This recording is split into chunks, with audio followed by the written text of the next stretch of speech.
ऐसे बनते हैं आरएस टॉपर पुस्तक का अध्याय 5। आप में से क्या है कि आप आरएस बनना चाहते हैं? हालांकि यह एक बड़ा निर्णय है कि आपने आरएस बनने का फैसला लिया है, परंतु जब आपने यह निश्चय कर ही लिया है तो राज्य की सबसे बड़ी व काफी कठिन प्रतियोगिता में आपका हृदय से स्वागत है। आपके लिए मेरी ओर से कोटि शुभकामनाएं भी है और भगवान से आपके लिए प्रार्थना भी है कि वह लंबे समय तक आपके आत्मविश्वास, सहनशीलता, धैर्य और जोश को बनाए रखे, क्योंकि ये सभी बातें आरएस परीक्षा की तैयारी करने वाले के लिए परम आवश्यक है। ये कोई सामान्य दंगल नहीं है, यह वो दंगल है जिसमें राज्य के श्रेष्ठ मस्तिष्क टकराते हैं। आप आरएस कैसे बन सकते हैं, इस विषय पर प्रकाश डालने से पूर्व आपसे पूछना चाहता हूँ कि आप में ऐसी क्या खासियत है कि आपको लगा कि आप आरएस अधिकारी बन सकते हैं। यह प्रश्न सामान्य है, परंतु इसका महत्व अकल्पनीय व बहुत व्यापक है। इस प्रश्न के उत्तर में ही यह रहस्य छिपा हुआ है कि आप आरएस बन पाएंगे या नहीं। आप आरएस क्यों बनना चाहते हैं? वह कौन सा कारण या कारक है जिसने आपको आरएस की ओर आकर्षित किया? क्योंकि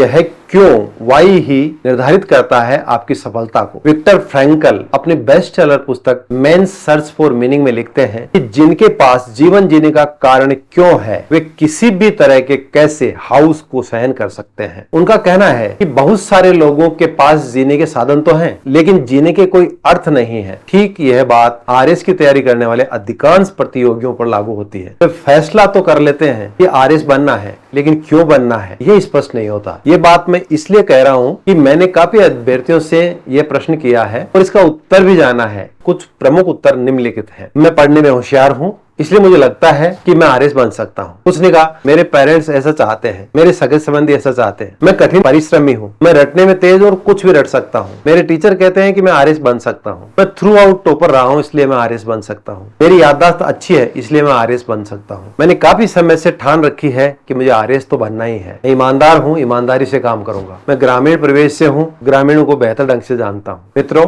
कुछ इसी तरह के और भी मिलते जुलते उत्तर मुझे मिलते रहते हैं, लेकिन मेरा ही नहीं अन्य सफल अभ्यर्थियों का भी ये मानना है कि उक्त जवाब संतोषप्रद नहीं है। मैं कई बार तो साफ साफ ही कह देता हूं कि आप वाई पर पुनर्विचार कीजिए, क्योंकि जो आपने उत्तर दिया है वह आपको अपनी मंजिल तक पहुंचाने में सक्षम नहीं है। ये इसलिए कह रहा हूं क्योंकि उपयुक्त गुणों में से एक भी गुण ऐसा नहीं है जो आपको आरएस बना सके। आप सोच रहे होंगे कि यही तो वो कारण है जो प्रशासनिक सेवा की ओर आकर्षित करते हैं और तैयारी के लिए प्रेरित करते हैं, परंतु आगे आप देखेंगे कि ऐसा नहीं है। जरा इन पर गौर कीजिए। मेरा एक साथी था, होशियार था। मैं जब आरएस बन गया तो उसने कहा जब आप आरएस बन सकते हैं तो मैं भी बन सकता हूं, और आरएस बनने की सोच ली। सोच ही नहीं लिया, ताबड़तोड़ तरीके से फार्म भी भर दिया। वह पार्टियां करने का भी शौकीन था। आरएस की तैयारी के साथ साथ उक्त शौक भी बदस्तूर जारी रहा, और हाँ, कुछ ज्यादा ही सामाजिक भी था। प्रारंभिक परीक्षा तो पास कर ली, पर मुख्य परीक्षा क्लियर नहीं कर पाया। यही क्रम आगे की 2 परीक्षाओं में भी रहा। मेरा एक और साथी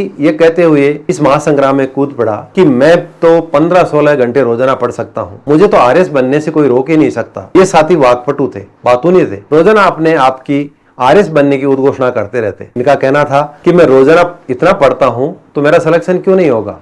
ये महाशय अपने अध्ययन के 15-16 घंटे को लेकर बहुत ही आश्वस्त थे कि उन्हें आरएस बनने से कोई रोक नहीं सकता। एक ही टॉपिक पर कई प्रकार के नोट्स तथा बुक पढ़ते थे, यानी जिस टॉपिक की तैयारी में 2 घंटे लगने चाहिए उसकी तैयारी में 10 घंटे लगाते। कई स्रोतों से अध्ययन करते। इनका जोर केवल अध्ययन के समय पर था, पढ़ाई की गुणवत्ता की ओर बिल्कुल भी ध्यान नहीं था। ये मित्र प्रथम प्रयास में प्रीलिम्स ही पास नहीं कर पाए। द्वितीय प्रयास आते आते हिम्मत जवाब दे गई। प्रारंभिक परीक्षा तो जैसे तैसे पास कर ली, लेकिन मुख्य परीक्षा पास नहीं कर पाए और हमेशा हमेशा के अपने आप को इस दंगल से अलग कर लिया। ऐसे और भी कई उदाहरण हैं, लेकिन विषय वस्तु को समझने के लिए ये 2 उदाहरण काफी है। उक्त कहानियां इसलिए उद्धृत की गई हैं ताकि आप अपनी इस लंबी यात्रा को शुरू करने से पूर्व, या यदि यात्रा प्रारंभ कर चुके हैं तो उसे समाप्त करने से पूर्व अपना ठीक ठीक आकलन कर सकें कि आप आरएस के इस रास्ते पर चलने वाले किस तरह के पथिक हैं। यह मूल्यांकन आपका अपने यथार्थ से परिचय कराएगा, आपके समक्ष वास्तविक स्थिति प्रस्तुत कर आपको अधिक जागरूक और ठोस बनाएगा, जो समग्र रूप से आपके लिए लाभदायक रहेगा। कई विद्यार्थियों को कोई सी भी भाषा सही नहीं आती, जो आती भी है वह भी शुद्ध रूप से गलत होती है। स्नातक परीक्षा तो पास कर ली, लेकिन किसी विषय का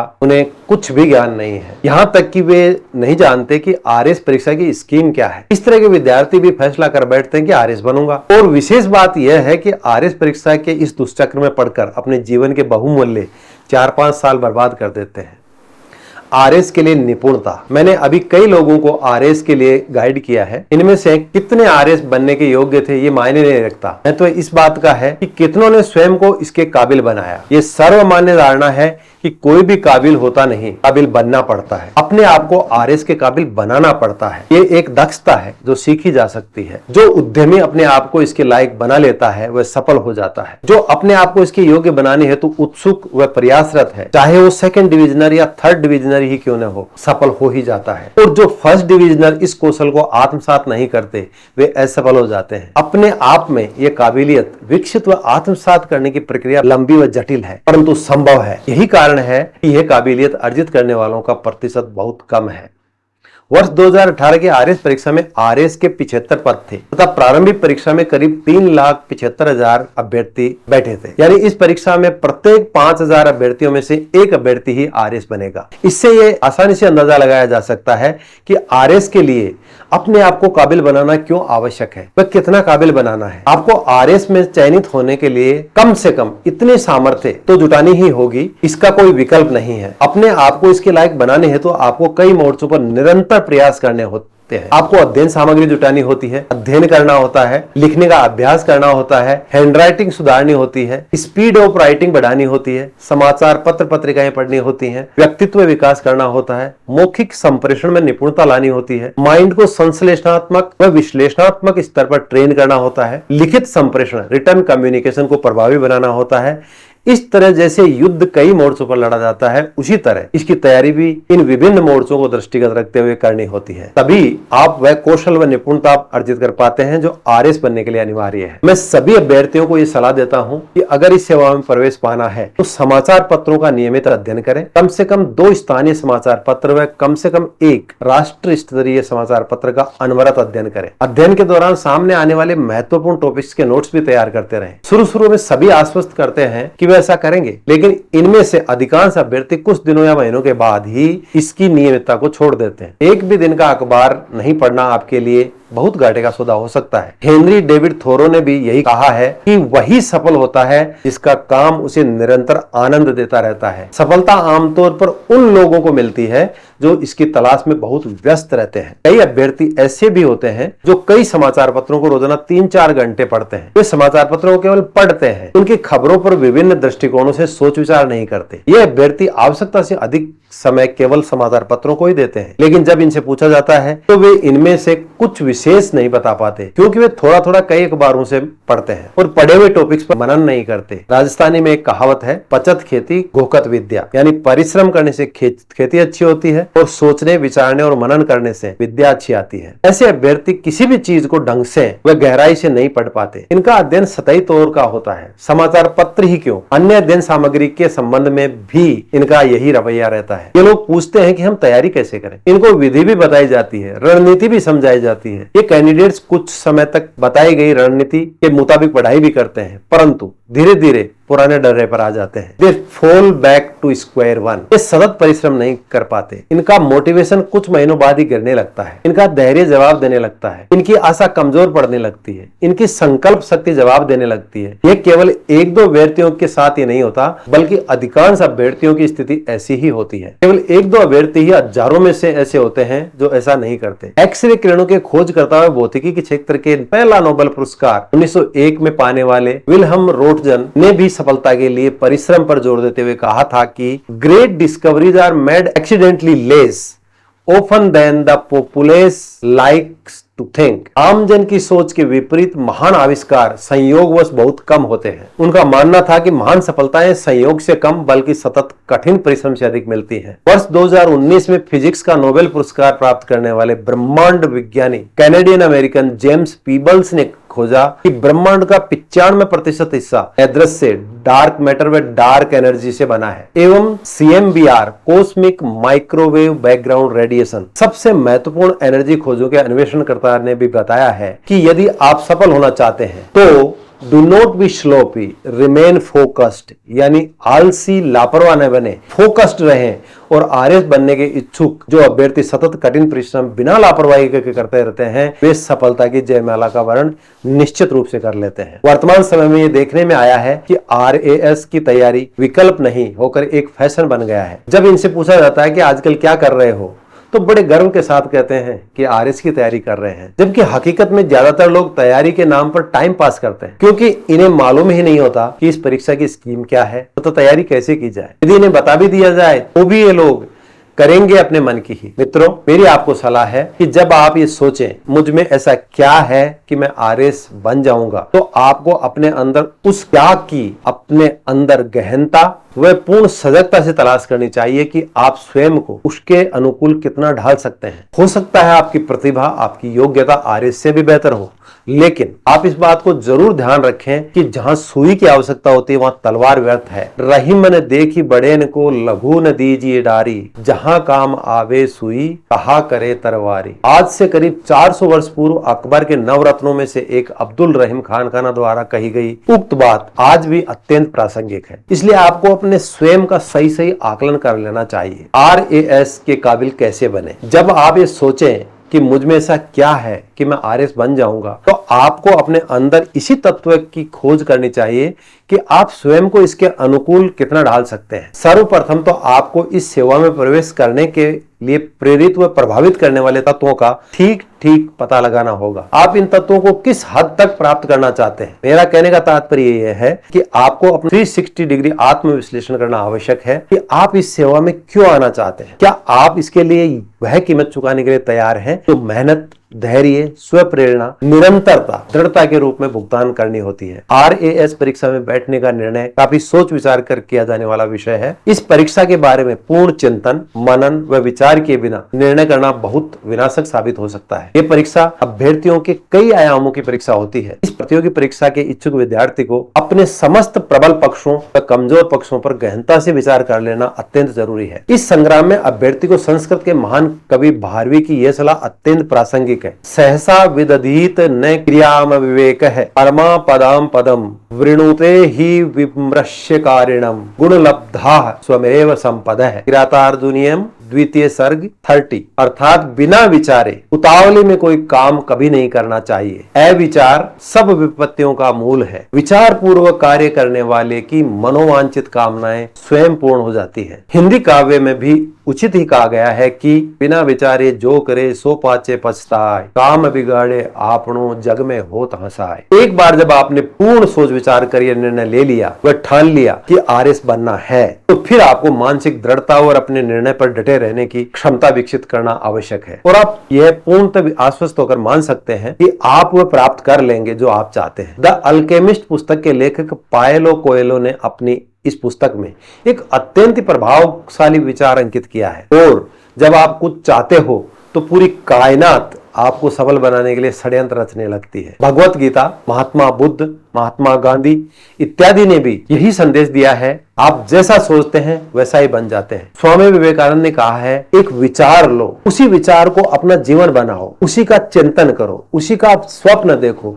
और उसी में जीवन बिताओ। तुम्हारा मस्तिष्क, स्नायु, शरीर के सभी अंग उसी विचार से पूर्ण रहे, दूसरे सारे विचार छोड़ दो। यही सफल होने का उपाय है और इसी उपाय से बड़े बड़े धर्मवीरों की उत्पत्ति हुई है। भारतीय सिनेमा के महान कलाकार राज कपूर ने दादा साहब फाल्के पुरस्कार प्राप्त करते हुए अपनी फिल्म की सफलता के बारे में कहा था, मैं फिल्म सोचता हूँ, मैं फिल्म खाता हूँ, मैं फिल्म पीता हूँ, मैं फिल्म का स्वप्न देखता हूँ। जब कोई व्यक्ति किसी काम में इतना केंद्रित, डूबा हुआ वह भक्ति से ओतप्रोत होता है, तो उसे सफल और उत्कृष्ट होने से कोई रोक नहीं सकता। इसलिए सारस की तरह अपने लक्ष्य व उद्देश्य के निर्धारण के पश्चात अपने लक्ष्य पर नजर गड़ाए रखें जब तक कि इसे प्राप्त न कर लिया जाए। आरएएस की तैयारी करने वाले अक्सर इन दो विचारों में फंस जाते हैं। एक यह है कि अभ्यर्थी क्या चाहता है, दूसरा यह है कि आरएएस की परीक्षा क्या चाहती है। आरएएस की परीक्षा को इस बात से बिल्कुल भी लेना देना नहीं है कि आप क्या चाहते हैं, वह तो केवल ये जानती है कि वह क्या चाहती है। और आरएएस की परीक्षा क्या चाहती है इसके अनुसार आपको चलना होगा तथा करना होगा, न कि आपकी चाह के अनुसार। आरएएस परीक्षा का एक स्वरूप है, एक स्कीम है, एक प्रयोजन है, एक योजना है जिसके अनुसार प्रत्येक अभ्यर्थी को ढलना पड़ता है और जो इससे टकराता है वह असफल होकर रह जाता है। आरएएस परीक्षा क्या चाहती है? आरएएस परीक्षा प्रत्येक अभ्यर्थी से अपेक्षा करती है कि नंबर 1, आपकी मानसिकता ठोस हो। एक बार निर्णय करने के बाद उसकी प्राप्ति के लिए मानसिक दृढ़ता से प्रयत्न करें। वह छोटे मोटे व्यवधानों से न घबराएं। नंबर 2, आप टालम टोल की प्रवृत्ति से बचें। अपने लक्ष्य को लेकर जो कार्य करने हैं उन्हें हर हाल में समय पर पूरा करें। नंबर 3, सकारात्मकता के साथ आगे बढ़ें। अपने मन मस्तिष्क में खरपतवारों को जन्म लेने की अनुमति न दें। नकारात्मक विचार अत्यंत घातक व विध्वंसक होते हैं, आपके लक्ष्य में बाधक होते हैं। नंबर 4, प्रथम प्राथमिकता आरएएस की तैयारी। आपकी दैनिक दिनचर्या में आरएएस की तैयारी करना प्रथम स्थान रहनी चाहिए। बाकी सब काम सेकेंडरी होने चाहिए, चाहे कुछ भी समझौता करना पड़े।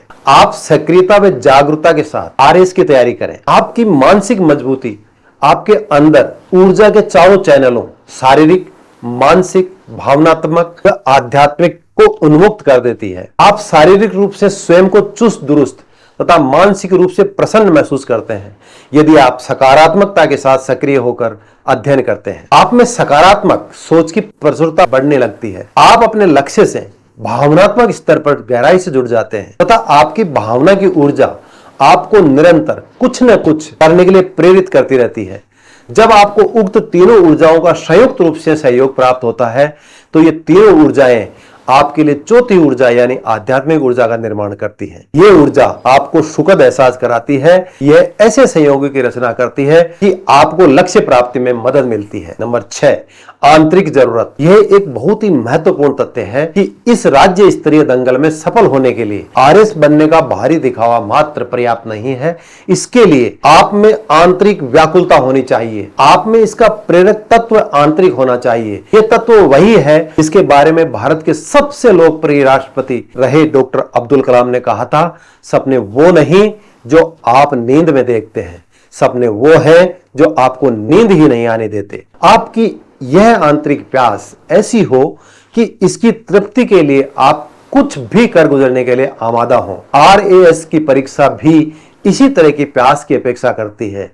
ओम शांति ओम फिल्म में शाहरुख खान कहते हैं कि इतनी शिद्दत से तुम्हें पाने की कोशिश की है कि हर जर्रे ने मुझे तुमसे मिलाने की साजिश की है। अगर आप इतनी शिद्दत से आरएएस बनने की चाहत रखते हैं तो हर जर्रा आपको सफल बनाने की साजिश रचेगा और मैं भी यही चाहता हूं कि आप ऐसा ही करें। नंबर 7, पढ़ने में रुचि व लगन। आपसे ज्यादा ये बात कोई भी नहीं जानता कि आपको पढ़ने में मजा आता है या नहीं। यदि पढ़ना आपको आनंद नहीं देता तो आरएएस की परीक्षा के लिए आप उपयुक्त नहीं है। प्रसिद्ध रूसी लेखक मैक्सिम गोर्की ने कहा है, जब कार्य आनंददायक हो तो जीवन खुश हो जाता है, जब कार्य मजबूरी हो तो जीवन दास्ता बन जाता है। कनाडा निवासी एवं लेजर पर शोधों के लिए 2018 में फिजिक्स का नोबेल पुरस्कार प्राप्त करने वाले डोना स्ट्रिकलैंड का कहना है कि यदि आप जीवन में सफल होना चाहते हैं तो अपने कार्य से प्रेम करो। Do what you love. वह काम करो जो आपको पसंद हो तथा कठोर परिश्रम करो। पढ़ने में रुचि का यह मतलब कतई नहीं है कि आप भूत बनकर 15-15 घंटे रट लगा रहे हैं। यहाँ मात्र मैं इस तथ्य पर बल दे रहा हूं कि आप अपने अध्ययन के समय को एंजॉय करते हैं या नहीं। आरएएस परीक्षा में सारा काम ही पढ़ना है, पढ़े हुए को लिखना है, पढ़े हुए को प्रभावी ढंग से बोलना है। मैं व्यावहारिक तौर पर यह पूर्ण विश्वास के साथ कह सकता हूं कि आरएएस परीक्षा के लिए मात्र खूब पढ़ना व पढ़ते ही रहना अनिवार्य नहीं है, आवश्यक है। आप पढ़े हुए को कितना व किस रूप में ग्रहण कर रिटेन कर पाते हैं। महत्वपूर्ण है कि आप विषय को मौलिक स्तर पर 360 डिग्री दृष्टिकोण से समझ पाए या नहीं। कई लोगों का कहना होता है कि आरएएस बनने से पहले पढ़ाई भूत बंद कर करनी होती है। ये कोरी बकवास है, अभ्यर्थियों को गलत पथ पर ले जाने वाली बात है। हाँ, ये जरूरी है कि इस परीक्षा में सफल होने के लिए एक निश्चित स्तर का सामान्य ज्ञान अभ्यर्थी का होना चाहिए। यह स्तर प्राप्त कर लेने के पश्चात अभ्यर्थी का दृष्टिकोण व अर्जित सामान्य ज्ञान का प्रस्तुतिकरण महत्वपूर्ण होता है। 8वां, मानसिक क्षमता। आरएएस प्रतियोगी परीक्षा वास्तव में मानसिक क्षमता की ही परीक्षा है। इस महासंग्राम में राज्य और राज्य से बाहर के भी प्रतिभावान मस्तिष्क आपस में टकराते हैं और अपनी अपनी क्षमताओं के अनुसार सफलता अर्जित करते हैं। इसलिए जाहिर सी बात है कि आखिर अभ्यर्थी की मानसिक क्षमता का यह एक स्तर तो होना ही चाहिए। यह बात दीगर है कि अभी नहीं हो, लेकिन इसे बढ़ाने हेतु दृढ़ इच्छा शक्ति और कठिन परिश्रम का साहस तो होना ही चाहिए। मानसिक क्षमता से मेरा मतलब है नंबर 1, विषय को समझने की क्षमता हो। नंबर 2, आप में किसी विषय पर विचार करने की क्षमता हो। नंबर 3, किसी टॉपिक को समझकर उसे दूसरों को भी समझा सकें। नंबर 4, भाषा भी ठीक ठाक हो, ठीक से लिख व बोल लेते हो। नंबर 5, आपकी स्मरण शक्ति ठीक हो, बहुत अच्छी ना हो परंतु अत्यंत सामान्य भी ना हो। नंबर 6, विषय के विश्लेषण व संश्लेषण की भी सामान्य क्षमता हो। बिंदु संख्या 9, बाहरी मदद उपलब्ध हो। हम अच्छी तरह जानते हैं कि यह परीक्षा जटिल व लंबी प्रक्रिया वाली है, इसलिए इस परीक्षा के लिए बाहरी मदद व आवश्यकता आवश्यक है। लड़कियों के लिए यह और भी ज्यादा जरूरी है। यह बाहरी सपोर्ट हालांकि अनिवार्य तो नहीं है, लेकिन यदि उपलब्ध हो तो सफलता में प्रत्यक्ष या परोक्ष रूप से सहयोग करता है। यह सपोर्ट निम्न प्रकार से हो सकते हैं। नंबर 1, परिवार वालों का समर्थन व सहयोग। नंबर 2, कॉलेज के प्रोफेसर्स अध्यापकों का सहयोग व मार्गदर्शन। नंबर 3, आरएस परीक्षा में पूर्व में सफल अभ्यर्थियों का मार्गदर्शन, नोट्स इत्यादि का सपोर्ट। नंबर 4, नौकरी में है तो बॉस का सहयोग। नंबर 5, आवश्यकता होने पर कोचिंग की सुविधा। नंबर 6, मित्रों का सहयोग, समय समय पर हौसला अफजाई, मनोरंजन, विषयों पर चर्चा हेतु एवं रिलैक्स होने हेतु। नंबर 10 बिंदु है अपनी कीमत बढ़ाओ। महान क्रिकेट खिलाड़ी महेंद्र सिंह धोनी कहते हैं, दुनिया उसी की कदर करती है जो खुद को कीमती बनाता है, उसकी नहीं जो जरा सी मुसीबतें देखकर हार मान जाता है। यदि आप भी आरएस बनना चाहते हैं तो यकीनन आपको अपनी कीमत इतनी बढ़ानी होगी कि आप आरएस बनने के लिए आवश्यक मूल्य यथा कठोर परिश्रम, साहस, धैर्य, दृढ़ता, ईमानदारी, उत्साह, इच्छा शक्ति, प्रेरकता, उत्तम लेखन शैली व श्रेष्ठ अभिव्यक्ति के रूप में चुका सकें। आप उक्त गुणों को अपनाकर व अपने चरित्र का अभिन्न अंग बनाकर अपना मूल्य बढ़ा सकते हैं। गुरु नानक देव के पास एक व्यक्ति गया और पूछा कि गुरुदेव, मुझे जीवन का मूल्य समझाइए। सिख धर्म के संस्थापक गुरु नानक ने एक बेशकीमती लाल रंग की रूबी ली और उस व्यक्ति के हाथ में थमाते हुए कहा, बाजार में जा और इसका मूल्य लगवा कर आ, इसे बेचना मत। वह व्यक्ति बेशकीमती रूबी लेकर बाजार में एक संतरे बेचने वाले के पास गया। संतरे बेचने वाले ने रूबी को हाथ में लेकर कहा कि तेरा पत्थर बहुत चमकीला है, मैं तुझे इसके बदले में 1 दर्जन संतरे देता हूँ, ये पत्थर मेरे पास छोड़ जा। व्यक्ति ने कहा, नहीं, मेरे गुरु ने कहा है रूबी को बेचना नहीं है। रूबी लेकर वह व्यक्ति एक सब्जी वाले के पास गया, जिसने रूबी की चमक देखकर कहा कि यह पत्थर मुझे दे जा और बदले में 1 बोरी आलू की ले जा। परंतु गुरुदेव के आदेश अनुसार वह रूबी को बेच नहीं सकता था। रूबी लेकर आगे बढ़ा और आगे एक गोल्ड स्मिथ के पास गया तो उसने रूबी को देखकर कहा कि मैं तुझे इसके 50 लाख रुपए देता हूं, यह रूबी मुझे दे दो। गुरु के आदेशानुसार इस व्यक्ति ने स्वर्णकार को मना कर दिया तो स्वर्णकार इसके 2 करोड़ रुपए देने तक तैयार हो गया, परंतु व्यक्ति को रूबी बेचने नहीं थी, अतः वह इसे लेकर आगे गया। अब की बार वह एक हीरे जवाहरात का काम करने वाले की दुकान पर पहुंचा। हीरे का जौहरी रूबी को देखते ही आश्चर्यचकित हो गया और पूछा कि यह रूबी कहां से लाए हो। व्यक्ति ने कहा, यह बताने का समय नहीं है, मुझे तो यह बताओ कि तुम इसकी क्या कीमत लगाते हो। हीरों के जौहरी ने कहा, यह तो बेशकीमती है, इसका तो कोई मूल्य ही नहीं आंका जा सकता, पूरी कायनात से भी महंगी है यह रूबी। उसने रूबी हाथ में ली और दौड़ा दौड़ा वापस गुरुदेव के पास आकर अपनी आप बीती बताई और पूछा कि गुरुदेव, अब मुझे बताओ कि मानवीय जीवन का मूल्य क्या है। नानक देव ने जवाब दिया कि आपके जीवन का मूल्य आपके हाथों में है, आपके विचारों व दृष्टिकोण पर निर्भर करता है। चाहे तो आप इसे 1 दर्जन संतरे के भाव बेच दें, या 1 बोरी आलू के भाव बेच दें, या 2 करोड़ की लागत में बेच दें, या इसे बेशकीमती व अमूल्य बना लें। यह आपके ऊपर निर्भर करता है, आपकी करामात पर निर्भर करता है। चाहे जितना बढ़ा सकते हो। मानव असीम शक्तियों व संभावनाओं का अक्षय भंडार है। हमें इन शक्तियों व क्षमताओं को पहचान कर दोहन करना है ताकि आरएएस परीक्षा की मांग के अनुरूप अपेक्षित गुणों व ज्ञान का अर्जन व संवर्धन किया जा सके। आप आरएएस परीक्षा के लिए कठिन परिश्रम करके, अध्ययन द्वारा लेखन कौशल विकसित करके, वाक शैली परिष्कृत करके तथा व्यक्तित्व का विकास कर अपना मूल्य बढ़ा सकते हैं, और ऐसा करना ही सेवा की मांग भी है। इसका कोई शॉर्टकट नहीं है। समय का उचित प्रबंधन भी कीमत बढ़ाने का एक श्रेष्ठ मार्ग है। चार्ल्स डार्विन ने सही कहा है कि जो व्यक्ति 1 घंटे का समय खराब करने का साहस करता है, उसने जीवन का मूल्य नहीं जाना है। 20वीं सदी के महानतम भौतिक शास्त्री अल्बर्ट आइंस्टीन ने भी कहा है कि एक सफल आदमी बनने के बजाय एक महत्वपूर्ण व्यक्ति बनने का प्रयास करें। Try not to become a man of success, rather become a man of value. मूल्यवान व्यक्ति ही सफल बन सकता है। जो कैंडिडेट सही समय पर, सही दिशा में, सही अध्ययन सामग्री पर सही मात्रा में परिश्रम करता है, वह इस परीक्षा में सफलता को छीन लेता है। महान रोमन सम्राट मार्कस ऑरेलियस ने अपने अनुभवों के आधार पर लिखा है कि एक व्यक्ति की कीमत उसके मूल्यों से मापी जाती है। RAS बनने के लिए एक निश्चित स्तर का ज्ञान होना आवश्यक है। यह ज्ञान अध्ययन से, दूसरे व्यक्तियों के साथ चर्चा से, मोटिवेशनल टॉक्स सुनने से, सफल अभ्यर्थियों के इंटरव्यू सुनने और पढ़ने से इत्यादि माध्यमों से अर्जित किया जा सकता है। ज्ञान प्राप्ति के साथ व्यक्ति का मूल्य भी बढ़ता है। इस ज्ञान को उत्तम लेखन शैली में एक निर्धारित समय में प्रस्तुत करना भी एक कला है। इस निपुणता के अर्जन से भी अभ्यर्थी का मूल्य बढ़ता है। बोलने की श्रेष्ठ कला भी RAS के इंटरव्यू के लिए ज्ञान के साथ अत्यंत महत्वपूर्ण है। इसे जीभ की जादूगरी भी कहते हैं। मुख्य परीक्षा में ज्ञान का प्रस्तुतिकरण कलम की जादूगरी पर निर्भर करता है। यदि आपकी लेखन शैली उत्तम है तो आप कलम के जादूगर हैं। मौखिक परीक्षा में ज्ञान व व्यक्तित्व का प्रकटीकरण जीभ की जादूगरी पर निर्भर करता है।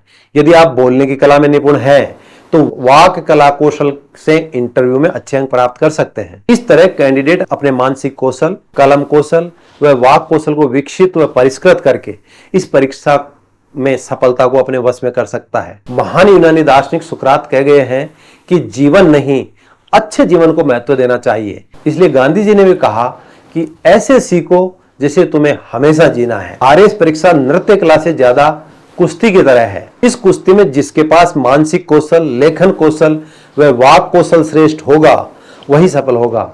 जो इन क्षेत्रों में कमजोर होगा उसके हाथ से सफलता फिसलती हुई नजर आएगी। अमेरिका के पूर्व प्रेसिडेंट अब्राहम लिंकन ने उचित ही कहा है कि कुछ करने की इच्छा वाले व्यक्ति के लिए इस दुनिया में कुछ भी असंभव नहीं है। इस बात की पुष्टि स्वामी विवेकानंद जी व वेदों के इस वाक्य से होती है कि मनुष्य सशक्त रूप से अलौकिक है।